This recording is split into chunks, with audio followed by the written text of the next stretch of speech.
মানে দেখতেই পেলে কি অবস্থাটাই না হয়েছে। এটা যদি চোখে না পড়তো আজকে যে কি হতো, পুরো পাড়াটা আজকে হয়তো জ্বলে যেত। মানে কারো চোখে পড়ারই কথা নয়।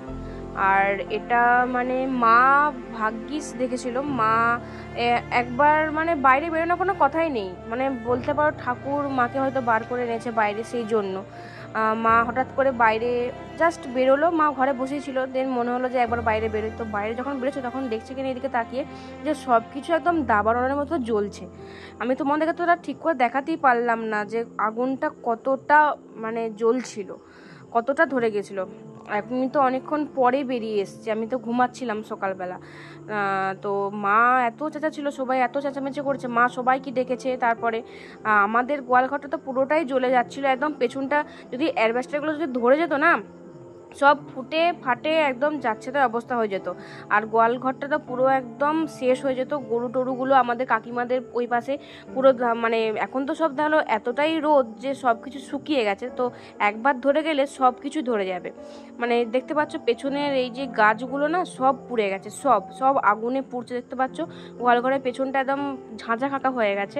আর আমাদের কাকুদের ওই দিক সাইডটাও তাই, খড়পালিয়ারে সব কিছু ছিল, আর পাঁচ টাঁচগুলো ছিল, গরুগুলো হামাল ছিল। মানে তোমরা চিন্তা করতে পারবে না কি দৃশ্য ছিল। আমার মা যখন বলছে, আমি তো ঠিক মতন ওই জিনিসটা দেখিনি, যতটুকু পেরেছি তোমার সাথে শেয়ার করলাম। মানে দিন দিন যে কি অবস্থা এটা না হচ্ছে, আমি শুধু ভাবছি যে আরও গরম পড়লে কি না হবে। মানে এর চেয়েও যদি গরম পড়ে মানুষ সত্যিই মারা যাবে, আর বাইরে বেরোনোই যাবে না, এতটা গরম পড়ে গেছে আমাদের এই সাইডে। বাঁকুড়াতে ওসব দিক দিয়ে সবসময় ফার্স্টেই থাকে।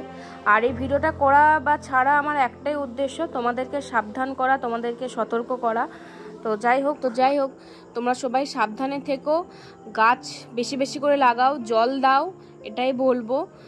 না হলে কিন্তু কখন যে কি হবে তার নেই ঠিক। মানে আমরা বুঝতেই পারছি না যে এই আগুনটা কিসে থেকে লাগলো। কেউ বিড়ি খেতে খেতে হয়তো লাস্টের টুকু ফেলে দিয়ে গেছিলো, সেখান থেকে আগুন লেগে গেলো। আমার তো মনে হয় না যে অতটা আগুন এতটা ধরতে পারে ওইটুকু আগুন থেকে, তো বলতে পারবো না। নাকি কেউ এমনি গাছ মানে ওই যে পাতা পোড়ায় না, হয়তো নোংরা পুড়িয়ে হয়তো চলে গেছে। তো সবাইকে এটাই বলবো যে কেউ পুড়িয়ে চলে যাও না, সবটা দেখে তারপরে যেও, নাহলে কিন্তু এরকম সর্বনাশ হতে বেশিক্ষণ টাইম লাগবে না। কারণটা তো তোমরা দেখতেই পেলে চোখের সামনে। আমার মা যদি আজকে না দেখতো, পুরো পাড়াটাই হয়তো আস্তে আস্তে ধরে যেত, আমাদের গরুগুলো শেষ হয়ে যেত, কাকুদের আমাদের সবার। তো গরুগুলোকে বাইরে বার করে দেওয়া হয়েছিল মাঠেতে। তো যাই হোক, পুরো আগুনে পুরো পাড়া একদম শেষ। তো এইটুকুই দেখানোর ছিল, বলার ছিল। সবাই সাবধানে থেকো, ভালো থেকো, সুস্থ থেকো, বেশি বেশি করে গাছ লাগাও, জল দাও, আর নিজেরাও পারলে সাবধানে থেকো, বেশি বেশি করে জল খাও। আর একদম রোদে বেরিও না, সব কাজ বিকালে বা সন্ধ্যেতে রেখো। পারলে এই ভিডিওটা অনেক অনেক শেয়ার করো। বাই।